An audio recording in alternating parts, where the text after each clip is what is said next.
Hey hi! இன்னைக்கு வெள்ளரிக்கால சட்னி செய்ய போகிறோம். வெள்ளரிக்கால சட்னி செய்யலாமா? ஆமாங்க, செம்ம டேஸ்டியாக இருக்கும். வாங்க ட்ரை பண்ணி பார்க்கலாம். நான் இன்னைக்கு ஒரு வெள்ளரிக்காய் கட் பண்ணி எடுத்திருக்கேன். அது கூட 1/2 கப் துருவின தேங்காய் சேர்த்துக்கோங்க.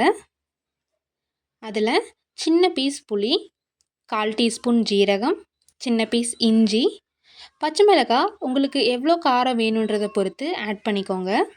நான் இங்கே 1 தான் ஆட் பண்ணியிருக்கேன். ஒரு கையளவு மல்லி இலை சேர்த்துக்கோங்க. அது கூட தண்ணி கொஞ்சம் ஆட் பண்ணி நல்லா அரைச்சிடுங்க. இது தாளிக்கிறதுக்கு ஒரு பேனில் ஆயில் 1 டேபிள் ஸ்பூன். ஆயில் நல்லா ஹீட் ஆகட்டும். அதில் கடுகு 2 டீஸ்பூன், உளுந்து 1 டீஸ்பூன். எனக்கு சட்னியில் கடுகு அண்ட் உளுந்து நிறைய இருந்தால் ரொம்ப பிடிக்கும். என்ன மாதிரி பர்சன்ஸ் யாராவது இருக்கீங்களான்னு கமெண்ட்டில் சொல்லுங்கள். தென் சின்ன வெங்காயம் ஒரு 4 கட் பண்ணி எடுத்துக்கோங்க. ஒரு பெரிய வெங்காயமாக இருந்தால் ஒரு ஹாஃப் வெங்காயம் கட் பண்ணி எடுத்துக்கோங்க. இதில் ஆட் பண்ணிடுங்க. வரமிளகாய் 2, கருவேப்பிலை ஆட் பண்ணிவிட்டு இதெல்லாம் அரைச்சி வச்ச வெள்ளரிக்காயில் ஆட் பண்ணிடுங்க. அவ்வளோதான், சூப்பரான வெள்ளரிக்காய் சட்னி ரெடி. இந்த சட்னியை தோசை அண்ட் இட்லி கூட பேர் பண்ணி சாப்பிட்டு பாருங்கள், அல்டிமேட்டாக இருக்கும். உங்கள் வீட்டில் ட்ரை பண்ணிவிட்டு எப்படி இருந்துச்சுன்னு சொல்லுங்கள். பாய்.